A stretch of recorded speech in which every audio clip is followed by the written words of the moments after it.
Is there mutual interest between Kyle Kuzma and the Miami Heat? Because recent comments made by Kyle Kuzma may be a clue to that question. Let's talk about it next on Locked On Wizards.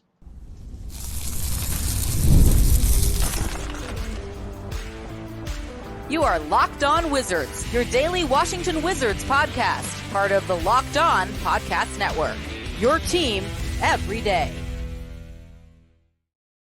What's good, my people? It's your boy Brandon Scott again, and I appreciate you guys making Locked On Wizards your first listen every single day. We are free and available wherever you get your podcasts and on YouTube, part of the Locked On Podcast Network.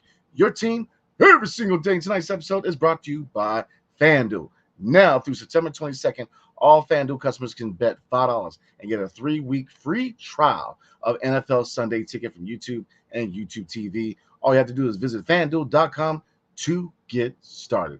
All right, everybody, today we are talking about Clutch Kuz. He made recent comments about the front office in Miami and looking at Pat Riley and head coach Eric Spoelstra.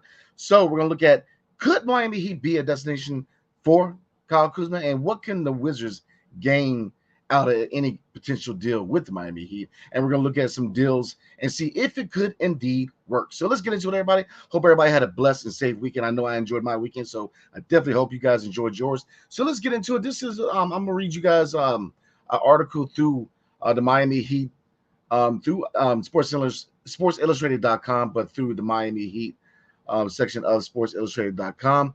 And it says that the Miami Heat's front office is highly established, led by team president Pat Riley and head coach Eric Spoelstra. Aside from the city itself, their front office is one of the biggest lures for star talent. Trade rumors arose when Washington Wizards forward Kyle Kuzma recently showed Riley some praise. "Quote unquote, I never had a chance to interact with Pat," Kuzma said, "but I've always admired him. I just admired his no-nonsense approach when it came to basketball, being professional, because that's me. When I'm off the court, I'm very fun. I have all these different passions. But when I step into between the lines of the basketball court, I'm very, very serious because I love it and it's important to me." And it goes on to say that superstar Jimmy Butler is nearing the end of his career, leaving a potential void in the forward room in Miami. The hope is sophomore Jaime Jaquez Jr. can replace some of Butler's absence, but he cannot do it alone. All right, so Kuzma's stats as the Wizards' number one option make it a bit harder to judge a potential fit in the Miami Heat system, but he averaged 22 points on 46% shooting last season for the Washington Wizards. So, quote unquote, so I just love what he stands for. And when I look at his tutelage of the sport and resume from the Showtime years up until just building what the Heat culture is, it's pretty phenomenal. Kyle Kuzma shared. So, high marks for the Miami Heat front office and head coach Eric Spoelstra, and for good reason. Pat Riley, legend in the basketball, legend in the NBA, man. Going back to his days coaching the Lakers and Showtime of Magic Johnson and company, made Kareem, magical years in LA, coaching the Knicks. He's world renowned for his resume as a head coach. Not only his X's and O's, but also solidifying culture. If you look at LA, it was an atmosphere where, it's hard to coach. It's hard to play. It's tough to be in LA, man, especially with the Lakers, not so much for the Clips, even though the narrative is changing slightly, but the Lakers is just the Showtime years really, it makes it hard to play and coach in LA because you have to deal with Hollywood. You got to deal with all these different influences, man. The bar is high because they expect greatness. If you look at Kareem, if you look at, Jerry West, if you look at so many names, man, Will Chamberlain, if you look at Kobe Bryant, Shaquille O'Neal, the list goes on, now LeBron James, they have a high standard. And it has a lot to do with that culture, has a lot to do with not only Magic Johnson and a lot of those legends that really paved the road in LA, but I believe that culture is important, man. And Pat Riley is known for Heat culture. So I think that, Kyle Kuzma, he could definitely gain being in a situation in Miami where, again, the Heat culture, I think, he would fit in well. Now, he said that he made a comment that, I don't really, get into any much off the court. Now, the fashion, I don't think he's going to get hit by anybody. Fashion is what it is. Miami's synonymous with fashion, just like LA, just like New York. If you look at millionaires and who's who in Hollywood or in music or in sports, South Beach is a popular destination. So, he's going to fit right in. But looking at Could there be any potential issues with the Heat culture in Kyle Kuzma?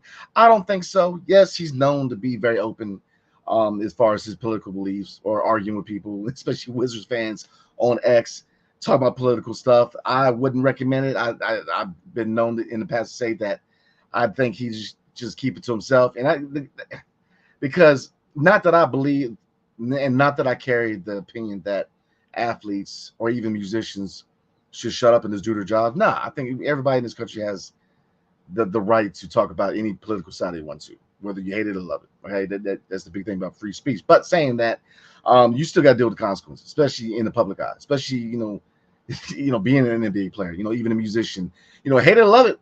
What you say, what you believe, what your opinion is going to rub somebody the wrong way, regardless what your view is, and that's what it is. So, but I don't think it's going to cause me issues because if you really compare Kyle Kuzma to Jimmy Butler, who is just a very eccentric figure, and there's been reports that he's rubbing a lot of people the wrong way in South Beach because the Heat culture is not about that. It's not about eccentric players who are loud, and Kyle Kuzma has his opinions on X, but he's not a guy who really is a centric figure where he's going to take, become a problem in the locker room. He's a guy who's, he's a good locker room guy. So I think he could fit well in Miami. Now, what could the Wizards gain from Miami? And like I said, we're going to get into some trade proposals. A few of them I got.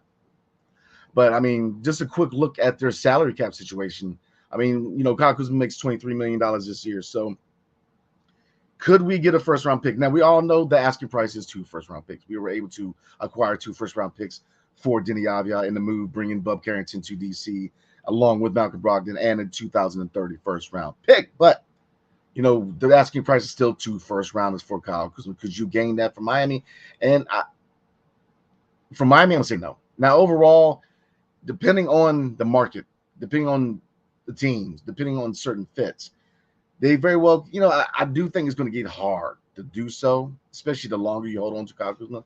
But I think that 2 first-rounders is not necessarily out of reach, depending on the team you talk to and other factors, right? But looking at Miami, I don't think you get 2 first-rounders. I think the most realistic package is going to be a first-round pick and a young player. So, again, let's look at their I can't talk, y'all. It's been a long day. Let's take a look at their salary cap situation. So, Kyle Kuzma makes $23 million. So the players, you got to match salary. So the players you're really looking at, and realistically, what players Miami would be willing to give up. You're looking at, I don't know if they're willing to give up Tyler Hero. And in age 24, I mean, you can argue maybe 50-50 he's part of the timeline DC if he was acquired, but I don't see them giving up Tyler Hero. Terry Rozier, he's got 2 years left, $24 million and then 26. He's an option. Duncan Robinson, shooter, he's making 19.4 and then 19.8. So you could throw him in there. And then what kind of young talent? The one name's been floated around, and the one name I've been known to really love is Nikola Jovic, man. Jovic is a guy that, man, I think that, if you're asking for a young player in return, I've made it known the last couple of years that he's a young player, man. I mean, I believe he's 6'10". He's very versatile. He's a guy that could definitely help the Wizards down the road. And he can help now, man. He's definitely a baller. But, I mean, look at the young talent. I don't see them pulling off Khalil Ware. And we already got Alex R. And Khalil Ware, he's definitely a 7-footer. He's a guy who's very versatile, but he's also a player that's known to have a low motor, which is the biggest knock against Alex R right now.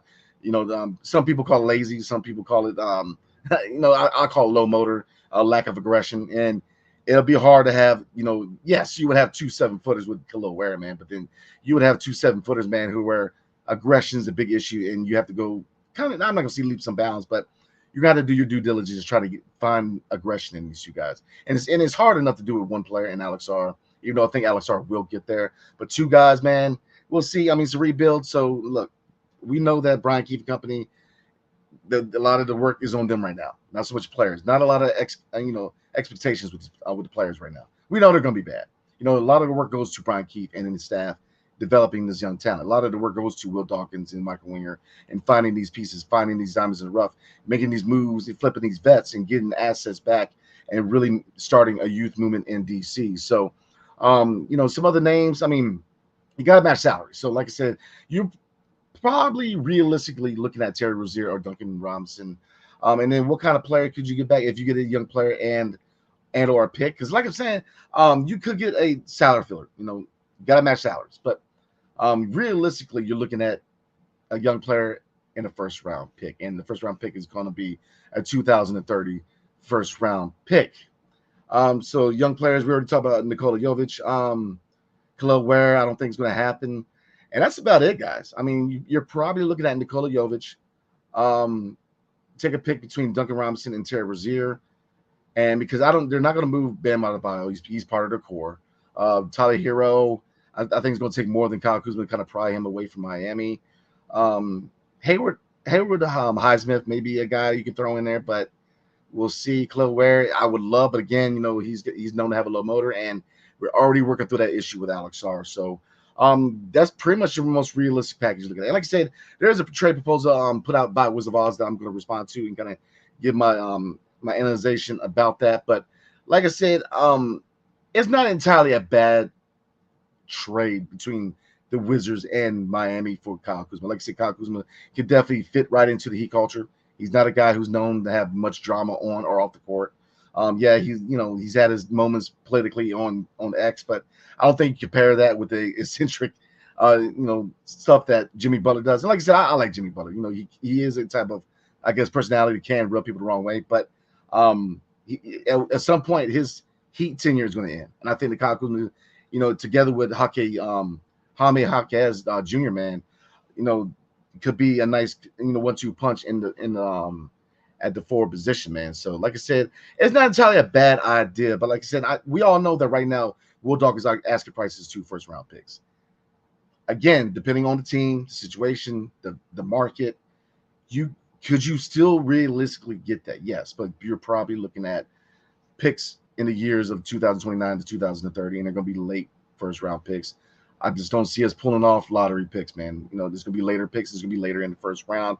So, all right, guys, we're going to look at a trade proposal involving Kyle Kuzma in the Miami Heat. And then we're looking forward for the itinerary for the rest of the month, because next week we're going back to dropping videos every day of the week. So, like I said, we're going to ramp things up because we're getting closer to media day, training camp, preseason. And then, look, the season's right around the corner, man. Once we get in October, things are going to start to heat up, man. And I'm looking forward to basketball season. Football season, man, finally pop that chair, man. So now, we can just get basketball season going, man. So, like I said, we're going to get into this trade proposal real quick. But before we do, tonight's episode is brought to you by FanDuel. So, you've heard us talk a lot about FanDuel, America's #1 sports book. Well, we have something a little different for you.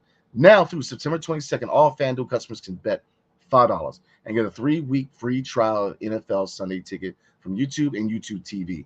Then, with a YouTube TV-based plan, you'll be able to watch every regular season Sunday afternoon out-of-market game. All you need is a Google account and a current form of payment, and you can cancel any time. It's that easy. Just visit FanDuel.com to download America's #1 sportsbook, FanDuel.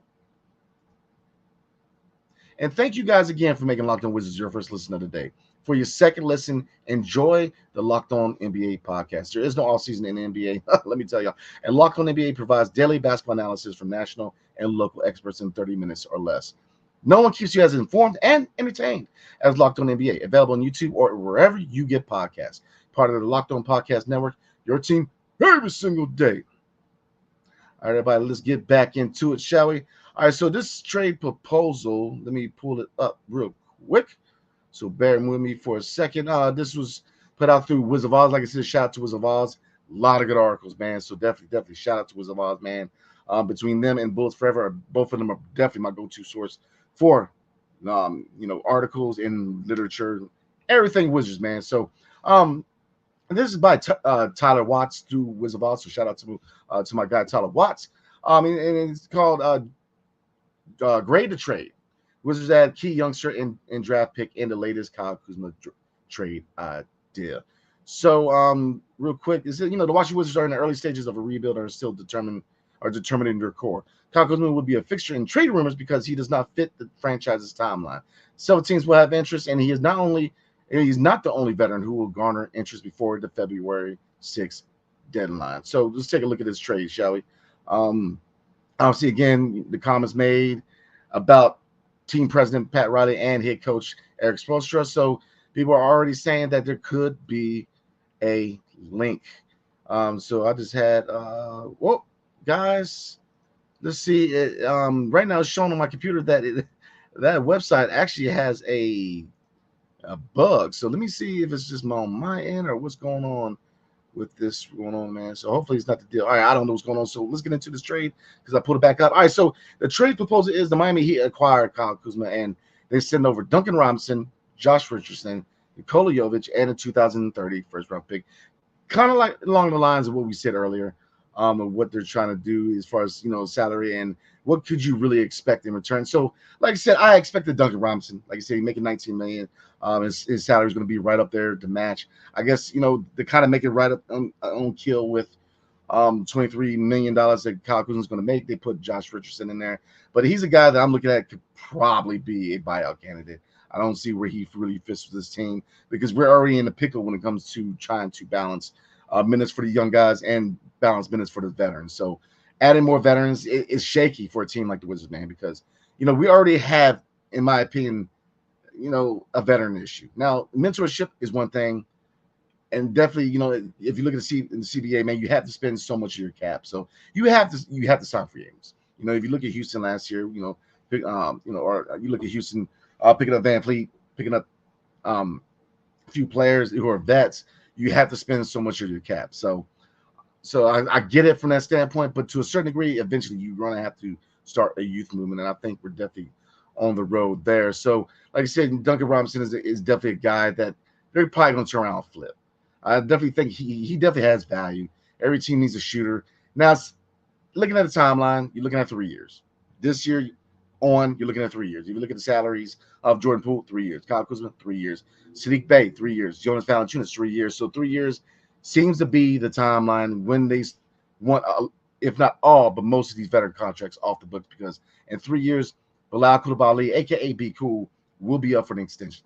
And at that point, you're looking at extending Bob Carrington after that, Alex Sarr. And then, if especially if you go in here and you get an Ace Bailey or a Cooper Flag, and then the year after that, so they have to loose a lot of this money up, man. Because eventually you definitely want to re-sign a lot of these guys that were drafting. Keyshawn George is a guy that, maybe could get a shot. We'll see how he performs. But after 3 years, we're going to start to re-sign a lot of these young folk, man, and for good reason. So they got to get a lot of these contracts off the books. So 3 years seems to be the timetable. So looking at Duncan Robinson, 2-year contract. So, it's not going to make or break this team. And who's he potentially taking minutes away? You'd probably be on the second unit. He's not going to start. He's not going to be starting, in my opinion. So 2 years, is it a contract that is going to make or break this team? No. But I would try to flip him. I would definitely try to flip Duncan Robinson, man, and see if you can't get something back for him too. Because, yeah, the contract's not going to make or break this team. It's not going to hold us down. It's only a 2-year contract. But, you want to loosen up those minutes for a young player. A player like Duncan Robinson is going to take a minutes from a young player. And I think that if you need a shooter in the second unit, I'd rather give those minutes up to Keyshawn George, to be honest with you, because I think Keyshawn George could be that shooter, that microwave scorer on a second unit. And I'm looking forward, not this year, but probably within the next couple of years, definitely looking at that being his role, being that bench scorer for us, man, because he's shown potential with that jump shot, man. Like I said, in Summer League, Keyshawn George looked really good with that jump shot. So, and then Jovic is definitely a guy that, especially a power forward, man. 6'10", could play small forward, but he's a guy that could be very intriguing for this team going forward. He's a guy that I've wanted on, looking at trade rumors. Every time we look at Miami, I'm always bringing up Jovic because he's young, he can play, he's versatile. And then obviously looking at the first round pick, that's kind of what I was, said before. A 2030 first round pick. And you probably, again, you're going to get a young player in Nikola Jovic, a draft pick in 2030 first round pick, and then salary fillers in Duncan Robinson and Josh Robinson. So before we move on, would I make this move? And it's a tough one, man, because like I said, Josh Richardson is kind of going to be like Shamit, man. I mean, even though he can defend, but he's that microwave scorer. But that the long-term outlook for both Richardson and Robinson, you're probably going to turn around and try to flip them at the deadline or in the offseason, my bad. Because if this is a deadline deal, you're going to flip them in the offseason because I'd rather see these minutes go to younger players. Now, looking at the CBA, you have to take up so much salary. That would be the one reason you hold on to Duncan Robinson. But this deal, to me, the meat and potatoes of this deal, as far as what we get in return for Kyle Kuzma and Nikola Jovic in that first round pick. And I think this is going to be that's not a bad trade. So Obviously, if this is the best pick you're getting, you take this move. You want to hold on. You want to hold pat to, the asking price of 2 first-round picks, because what Dawkins said, look, they want 2 first-round picks, but Miami's not a bad setup, man. Like I said, it benefits both parties. Kyle Kuzma gets into a situation where, he already likes the front office. He likes the coaching staff. He's going to be able to come right in and assimilate. And then looking at, obviously, the biggest thing for us, right, is what does the Wizards get in return? Like I said, Jovic is definitely a player I want in return. You get another first-round pick to kind of throw into the coffers for Will Dawkins and company. And Josh Richardson and Duncan Robinson, we'll see in Duncan Robinson, but Josh Richardson is probably a guy you're moving on from at some point, whether you try to flip him again in the offseason. Because I looked at Robinson's contract. Let's take a look at Josh Richardson real quick. So let me bear with me, everybody, while I pull up Miami, because I got my Wizards up here. So let's bear with me real quick. Let's take a look at Richardson's contract, because let's take a look. Bear with me, guys. So Josh Richardson, he would actually he's on a player option, so he'd probably walk. I don't envision him playing for the Wizards, so that's not a bad deal. He's a guy who's going to be a player option, so he can just decline his option and be on his way. Well, and technically for him to be in a trade, he would have to enact his player option, but then, he could be flipped. Is he an expiring contract? He's got value. Everybody needs that kind of value 3-and-D guy. And Josh Richardson is a guy who can spread the floor and defend. So I would make the move. And I definitely think we can do better. Sacramento's always been that team that look at as far as a potential suitor for Kyle Kuzma. It was definitely the team that I thought was going to trade for him in the draft. Did not expect any of y'all being traded. I thought it was going to be Kyle Kuzma, but it's water under the bridge, and that ship has sailed, everybody. So I would make that move. I think it's a good move. I think you get a first-round pick. You get Nikola Jovic, a young player. You get a salary fillers and Duncan Robinson, and you get an expiring contract in Josh Richardson. So it checks all boxes. So I would roll with the trade. Now, what would I grade this trade? I would grade it a B+. Like I said, you don't meet the asking price of 2 first-round picks, but you get a young player in Jovic, you get a first-round pick, you get an inspiring contract in Richardson, and you get Duncan Robinson, who could be a salary filler and can help you with your situation with the CBA where you have to fill up so much of the salary cap, because by trading Kyle Kuzma, and by that point, you presume that Malcolm Brogdon is gone, and you know what I mean? So, Valanciunas is probably gone at that point, so you need some salary. So Duncan Robinson, his contract, it's not going to break the bank for the Wizards. It's not going to hold us down. It's only 2 years, so I graded a B+ if it indeed happened. And I would say, yeah, I would make this move. So you guys get in the comment section and let me know what you guys are thinking, man. Would you make this move? Would you not make this move? And why? So we're going to get into the itinerary, because like I said, after this week, guys, it is going to ramp up. We're getting closer to training camp, preseason, and the regular season for our Wiz kids. So I'm going to break down what they expect as far as content on this channel, and then we're going to go ahead and call it a day. So before we do, tonight's episode is brought to you by BetterHelp. So guys, I said all the time, I am a big catalyst for ask for help, talking to somebody, talking to counseling, because gone are the days where it's taboo to talk to a therapist. No, it is not only encouraged now, but it's definitely recommended, because we all have something that's bothering us. We all have something on our chest, and with the economy, with election year coming up, with so many things that can worry people, it definitely behooves you to talk to BetterHelp, right? Because look, kids aren't always learning and growing, but as adults, sometimes we lose that curiosity, right? We stop growing. We stop trying to learn. We stop trying to better ourselves, man. So look, if you're thinking of starting therapy, give BetterHelp a try. It's entirely online, designed to be convenient, flexible, and suited to your schedule. Just fill out a brief questionnaire to get matched with a licensed therapist and switch therapists anytime for no additional charge. Word. Let me repeat that. You can change therapists anytime with no additional charge, which is key. So look, rediscover your curiosity with BetterHelp. Visit BetterHelp.com/LockedOnNBA today to get 10% off your first month. That's BetterHelp, HELP.com/LockedOnNBA. And for my fellow veterans and military folk, Hotel Echo Lima Papa.com/LockedOnNBA. All right, everybody, let's get back into it. So before we call it a night, I'm gonna get into you. Let you guys would know what the itinerary is, what the vision is for content on this channel.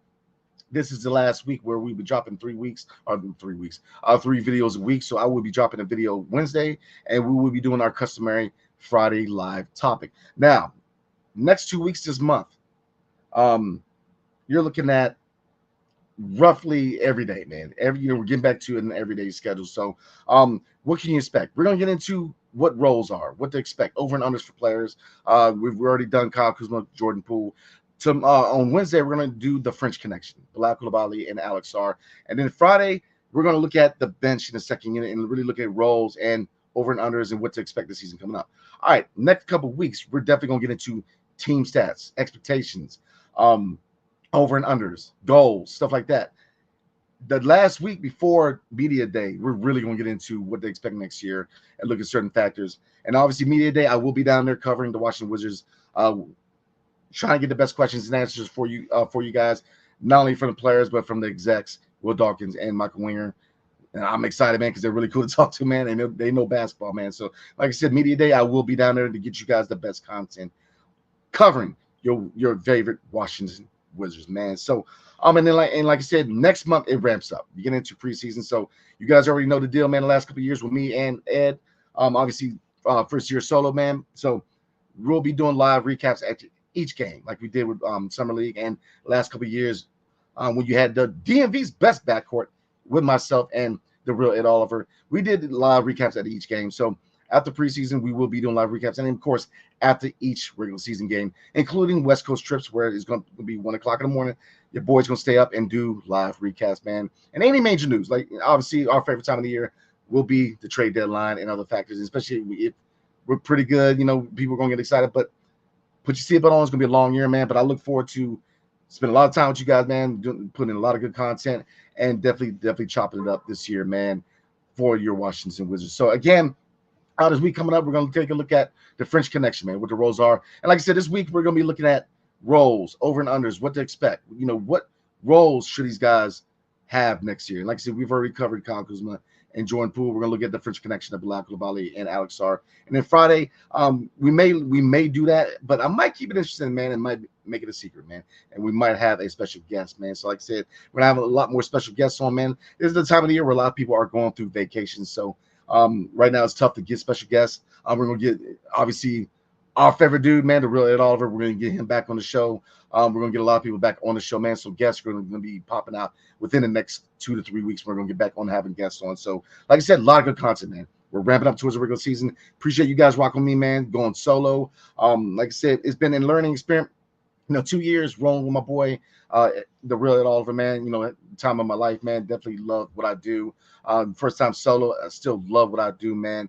I've had my highs, few lows, but it's all good, man. Because like I said, you guys make it worth it, man. So you guys are a big reason why this channel has grown since I became a host here. And like I said, hopefully we keep growing and growing and growing into the future. So appreciate you guys. Much love. We'll see you guys Wednesday night. Hail to the Wizards and peace. See you guys next time.